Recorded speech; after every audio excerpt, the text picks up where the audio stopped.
Chapter 8, Alan Morrow shows us a cycle of violence on Halloween night. Hollis Mason and Sally Jupiter talked over the phone about the superhero name, Night Owl, and Silk Spectre reappearing. We also got more detail about Pirate Comic. Dan and Laurie continue developing strategies to help Rorschach escape from prison before Rorschach encountering a bloody ending. At the same time, Rorschach was quarantined for exclusive self-defense. Meanwhile, his old enemy, Big Figure, visited him and promised he will avenge him. Cobb come to visit Dan and let him know that the police knew was he saved the apartment from the fire, and asked him to stay grounded or else swearing Dan and Laurie into action. The plot came to climax with the prison rules, which turns everything into chaos.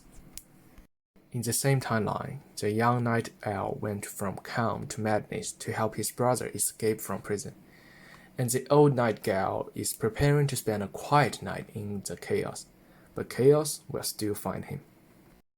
Laurie and Dan found Rorschach after he already solved the Big Figure and took Rorschach away with their flying vehicle. John suddenly appeared and took Laurie to Mars. Rorschach and Night Owl fled away before police arrived. At the same time, street punks are led by the 77 Spirit, boosting on Hollis Mason for a bit of the old ultra-violence, and Mason is murdered with a word in the shape of himself, presented the night that he officially retired as Night Owl. This chapter happened on Halloween, which is when ghosts are infested. Meanwhile, the word old in the old ghosts seemed to highlight the theme of this chapter, which indeed have a connection with the previous generation of Night Owl retired from life, and the Big Figure of the previous generation of bad guy has also been solved. This means that these books will transform from now on, and the plot of the book will focusing more on thinking about what will happen next.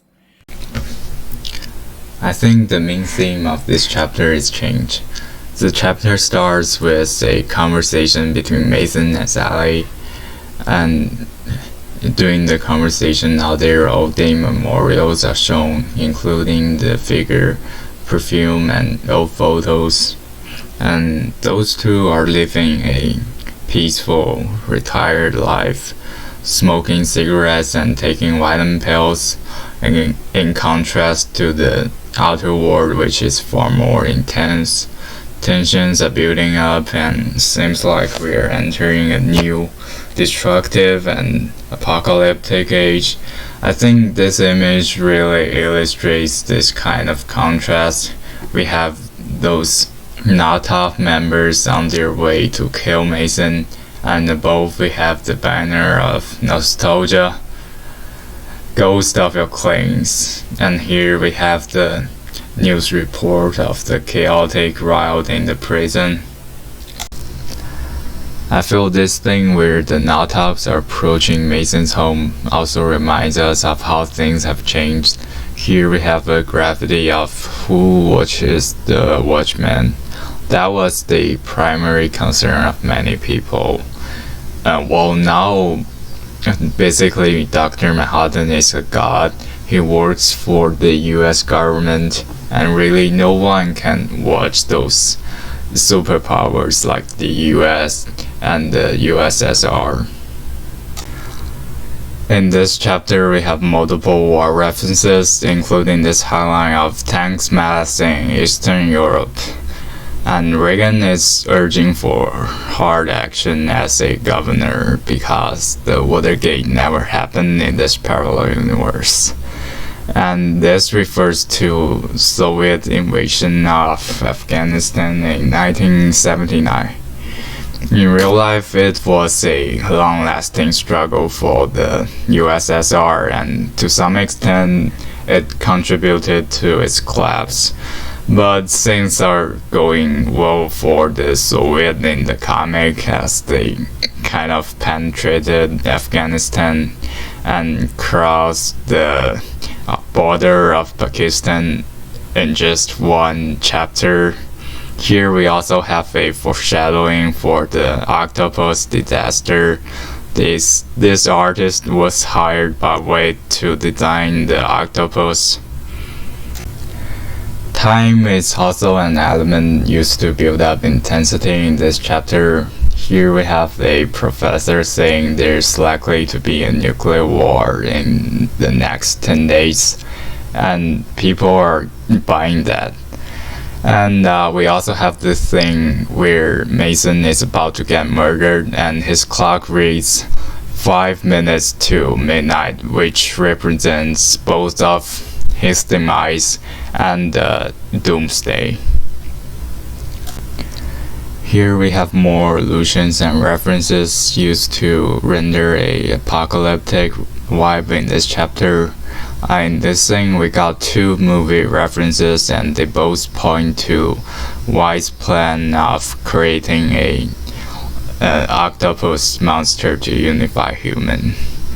And the first one is The Day the Earth Stood Still. It's a movie about a bunch of aliens coming to Earth, warning us that since we already discovered nuclear bombs, they will need us to stand still, live peacefully, or they will have to eliminate us as a potential threat to the peace of the galaxy.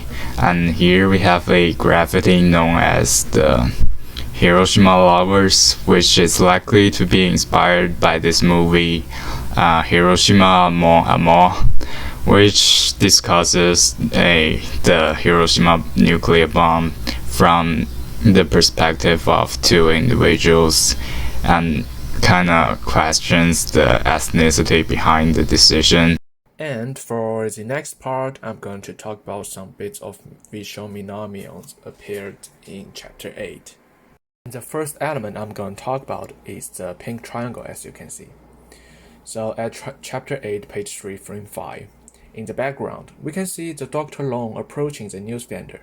On the back cover of the comic book, we see an ad for the vetted method, which is Take On the Atlas method, where one could send away for a booklet that could provide one with the secret to becoming a prime physical specimen. Also, we can see the pink triangle poster is still exhibited on the news vendor's booth, as we can see in chapter 5. And on frame 1 and frame 3, we can saw a cab driver whose name is Joey. She is the one who picked up Lori when she left Rockefeller Military Research Center in chapter 3, and she is also the one who asked the news vendor to put up the pink triangle poster in chapter 5. Besides, if you look in the background in frame 3, just above Joey's head, you will notice that the delivering truck for the New York Gazette, the paper both the knot top and Joey's asked for, is approaching. And the second element is the pale horse. Pale horse is from the Bible, which often represents that the pale horse is ridden by death. And so in this book, the pale horse jacket for fan of that band is a common alphabetic symbol seen throughout the book.